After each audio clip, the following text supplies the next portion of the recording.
Bendiciones a todos, Dios los bendiga. En este domingo, día siguiente de San Valentín, muchos han celebrado el amor, la amistad y lo relacionado con el amor. Lo que nos dice la Biblia es lo que vamos a entender y a averiguar el día de hoy. El título le hemos puesto La compasión de Jesús. Primero veamos qué significa la palabra compasión. Viene del latín y es un verbo, el verbo compati. Compati, que quiere decir con y el sufrimiento de alguien. Entonces viene a ser el sufrir con, el padecer junto con. Quiere decir sufrir juntos, sencillamente.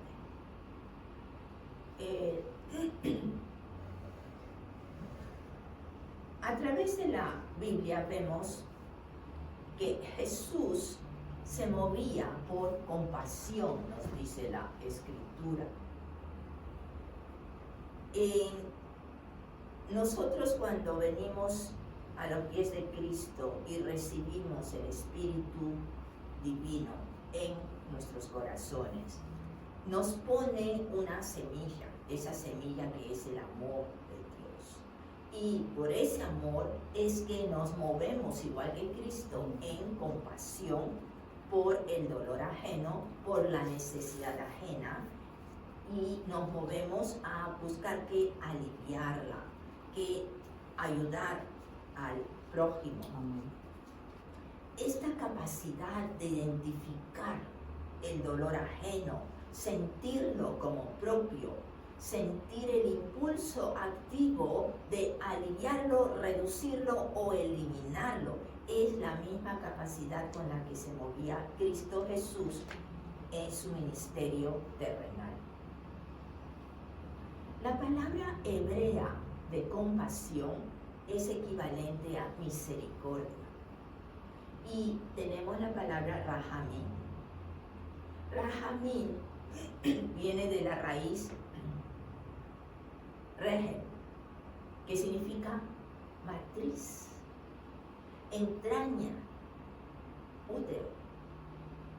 Lo que nos da la idea de un afecto maternal, que es el hecho como Dios ve a sus hijos, con ese amor, con esa ternura en que se mueve hacia ellos con su misericordia que no tiene límites, con su amor que es incomparable y con su gracia para constantemente guiarnos, perdonarnos, enderezar nuestros caminos. Dios, sabemos que su gracia y su amor por la creación, su creación, no tiene límites. Es una misericordia constante, activa, y es un atributo divino que si nosotros tenemos a Dios en nosotros, también nos movemos en el mismo sentido, misericordia y compasión. Amen. Entonces vemos que la compasión es un pilar fundamental de un ministerio, el ministerio que cada uno de nosotros llevamos por tener a Cristo en nuestras vidas, con nosotros. Los evangelios leemos en todas las manifestaciones que Jesús venía, se acercaba a la multitud, a los marginados, a los apartados de la sociedad, a los enfermos, los sanaba por compasión, nos dice la palabra.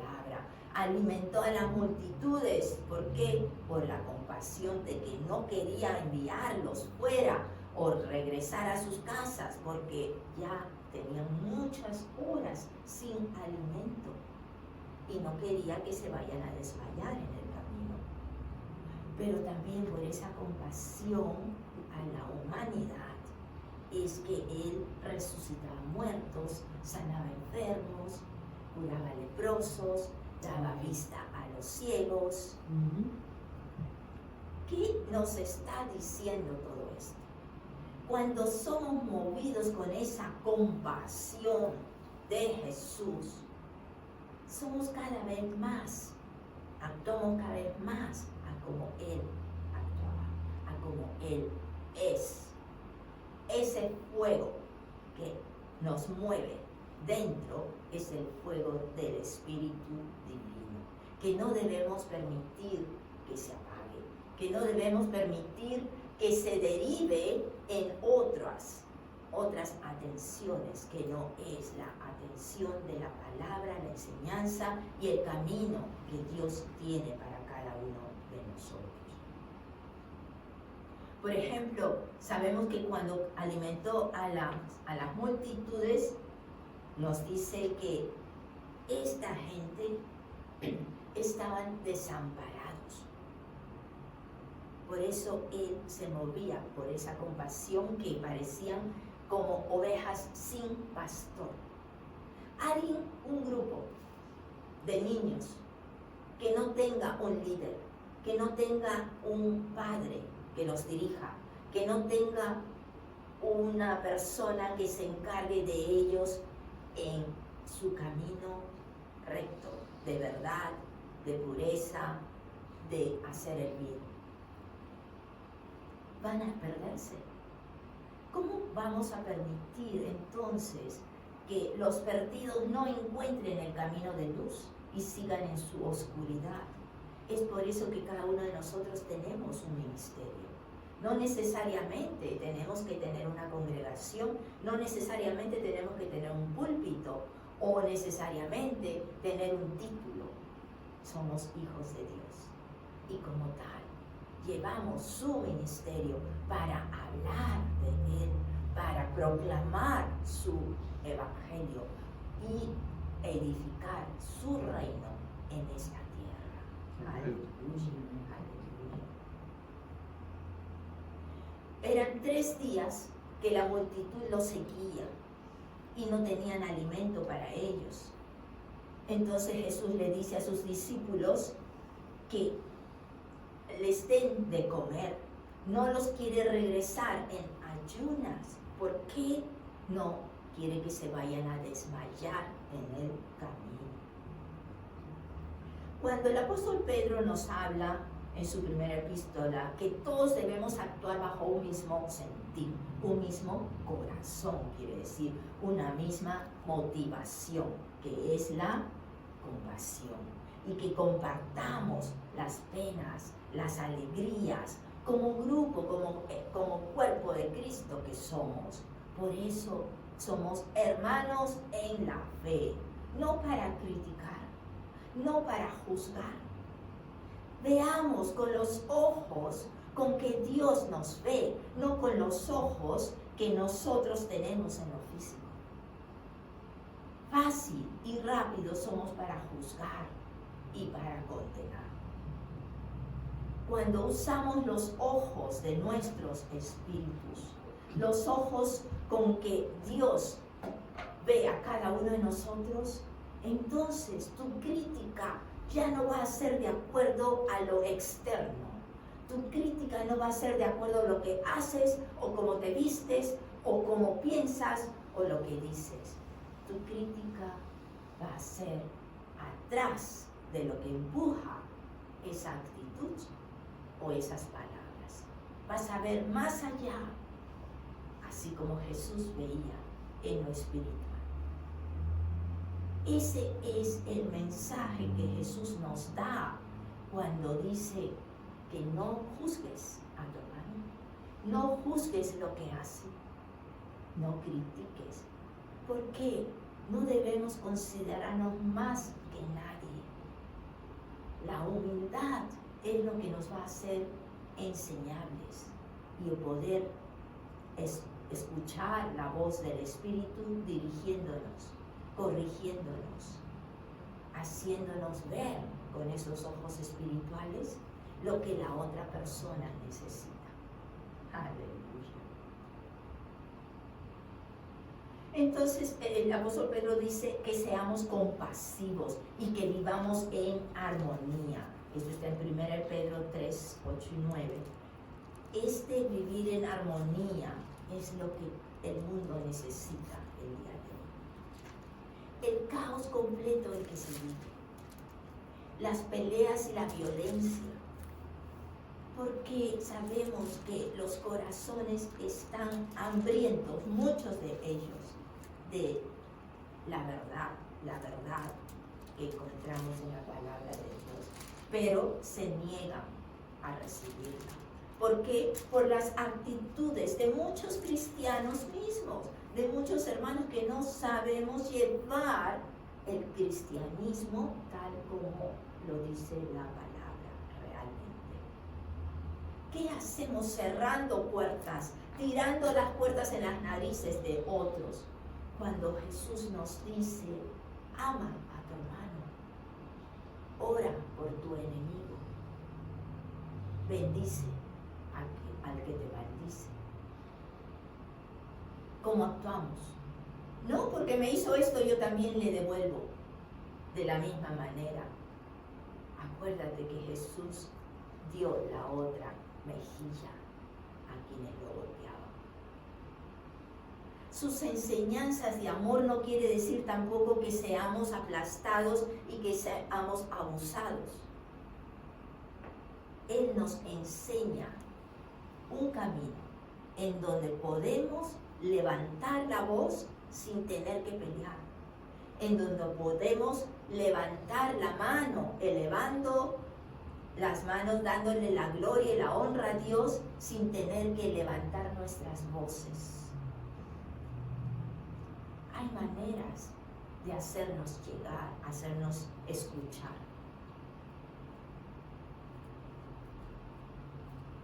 Cuando Jesús sana a un leproso, lo toca y el hombre quedó limpio. Era bajo la ley, ¿cómo se dice? No podía tocar a un leproso. Primero porque es una enfermedad que te contagia. No podías ni siquiera tener comunicación con esta gente porque estaban aislados. En parte de la ley de Dios era que tenían que vivir fuera de la sociedad. Pero la ley humana había agregado el que no podía tener contacto con su familia ni comunicación con nadie. Quiere decir que completamente separados de la sociedad y abandonados prácticamente. Les ofrecían el alimento y el agua, pero se lo dejaban en cierta parte que ni siquiera ellos lo veían. O sea, los levitas que le llevaban esto lo podían ver, ni los llamaban, ni conversaban con nadie. Entonces, la lepra sabemos que es una enfermedad que va carcomiendo el cuerpo humano. Pero no hay nada imposible para Dios. Y Jesús viene y toca a este leproso. No solo le habló, no solo le dijo que iba a ser sanado, pero acuérdate también, antes de ser sanado, tenía que estar perdonado, salvado. En muchos en los evangelios, cuando nos habla de la sanidad, Jesús muestra que antes de una sanidad física viene la sanidad espiritual, la salvación. Tenemos que estar en el camino correcto, en el camino que merece esa salvación para poder recibir todos los privilegios que trae la cruz y que trae este nuevo pacto de la sangre de Jesús. Veamos en el libro de 2 Corintios 5. 2 Corintios 5 y verso 14.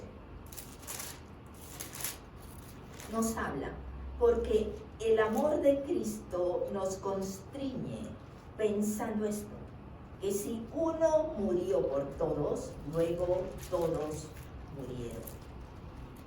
Se refiere a quien murió por uno, por todos. Este uno fue Jesús, Jesucristo. Pero el amor de Cristo, el amor de Él nos empuja a reconocer el sacrificio divino, el sacrificio por el que vino a este mundo y tomó cuerpo humano Dios. En el verso 15, y por todos murió, para que los que viven ya no vivan para sí, sino para aquel que murió y resucitó por ellos. De manera que nosotros, de aquí en adelante, a nadie conocemos según la carne. Y aun si a Cristo conocimos según la carne, ya no lo conocemos así. Nos está diciendo que Cristo Jesús ha muerto por cada uno de nosotros. ¿Qué le damos nosotros a cambio? ¿Reconocimiento siquiera? ¿Cuántos le damos la espalda? No reconocemos ni somos agradecidos por ese sacrificio que nos abre el camino de regreso y reconciliación al Padre. Nos abre el camino, Él es la puerta para el cielo. Y cuando nos dice que ahora ya nadie vive para sí, sino para Él, nos está diciendo que lo que hagamos en esta vida va a ser para su honra. Que lo que hagamos ya nosotros hemos muerto al yo. En muchos matrimonios, la unidad que existe en la pareja, y en Efesios cuando nos pone el ejemplo también similar, que Cristo ha muerto por su iglesia. Y la iglesia es la novia de Él. Entonces la pregunta viene al esposo. ¿Cuánto amas a tu esposa? ¿La amas al punto de dar tu vida por ella?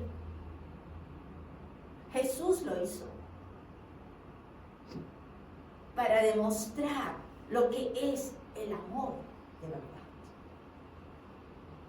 Por eso fue a la cruz, para tener esa intimidad con cada uno de nosotros y nosotros morir al yo y venir a Él.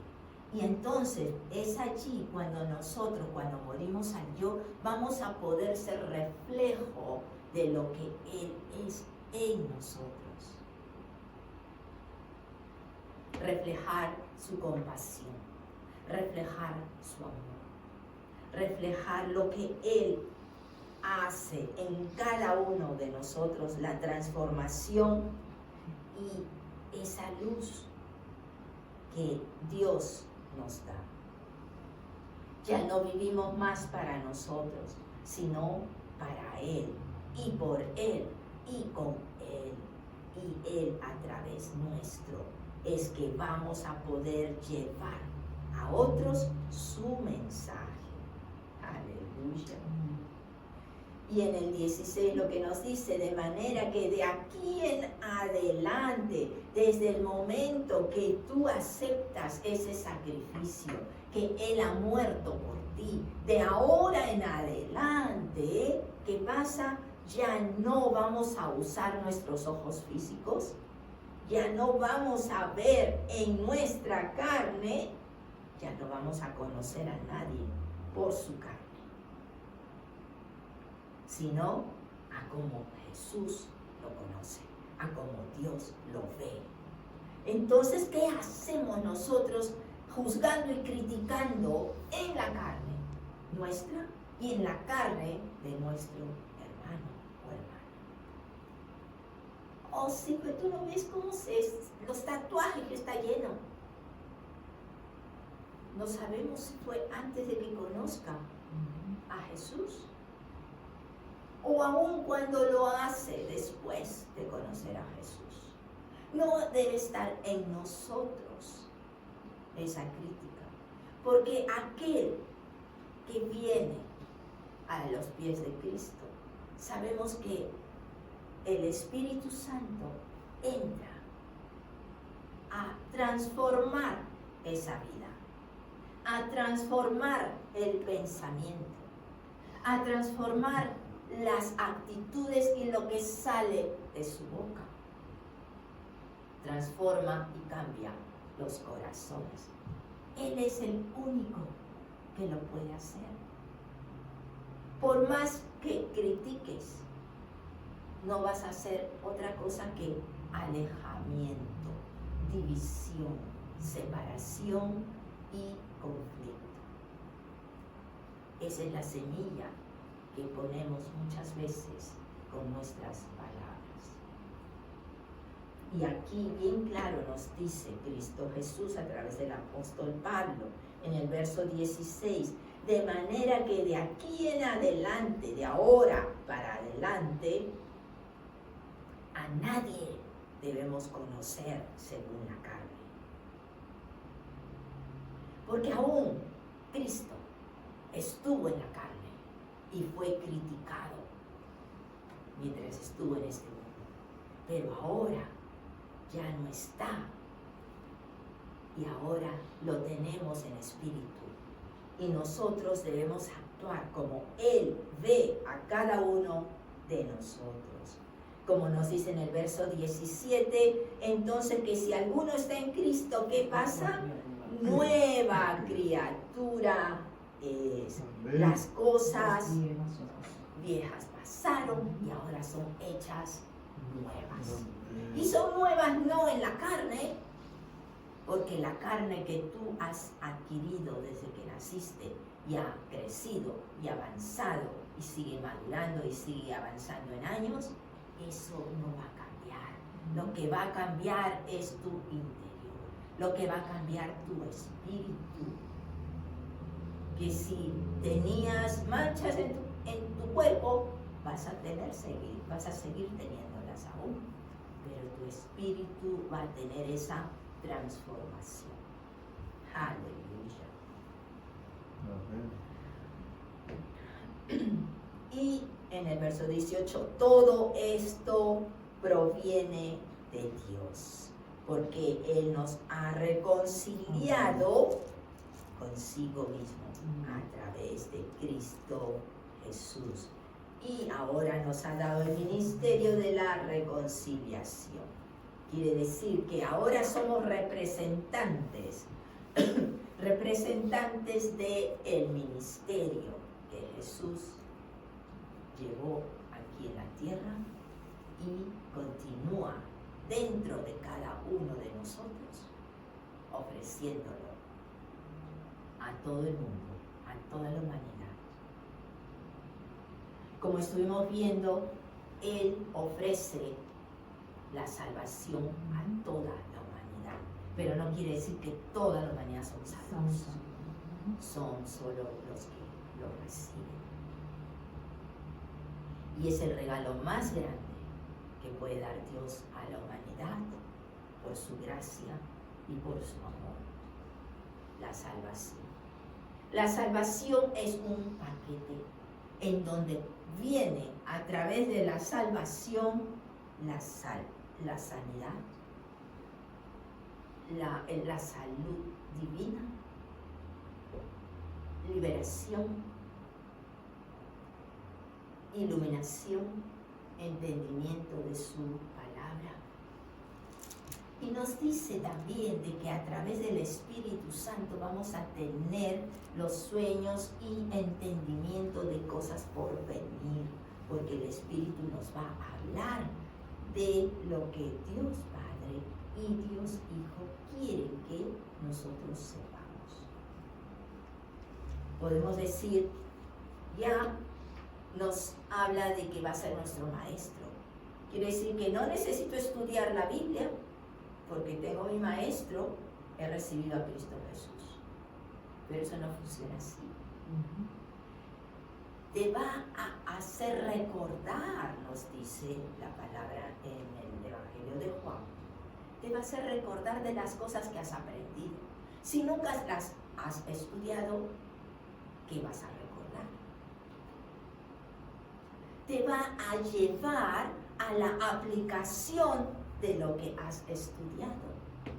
Si no le dedicas el tiempo a estudiar, no vas a saber aplicarlo en tu vida.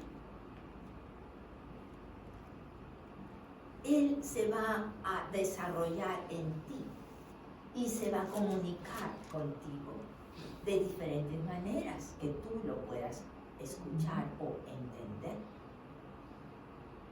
Pero si tu mente va a estar siempre escuchando las noticias, o va a estar atento a películas, o va a estar atento a lo que el mundo habla, los deportes, etcétera, etcétera, nadie te dice que no lo veas, no lo hagas, si te gusta. Pero si quieres aprender de Dios, tienes también que dedicarle tiempo a su palabra, a lo que Él quiere revelarte. Porque si no es así, nunca vas a poder distinguir su voz de la voz del mundo, o la voz del enemigo, o la tuya propia. Solamente en los momentos de intimidad es cuando Dios puede revelarse ante ti. Viene con sueños, viene con ideas, viene con creatividad en tu trabajo, innovaciones, decisiones que tú no sabes qué es lo que vas a tomar y de repente te das cuenta que es la mejor decisión que hayas podido tomar en tu vida. Pero solo porque te estás sometiendo a Él. Estás buscándolo, como nos dice Mateo 7:7. Búscalo y lo encontrarás. Llama y se te abrirá. Gracias. En el nombre de Jesús los bendigo. Amén.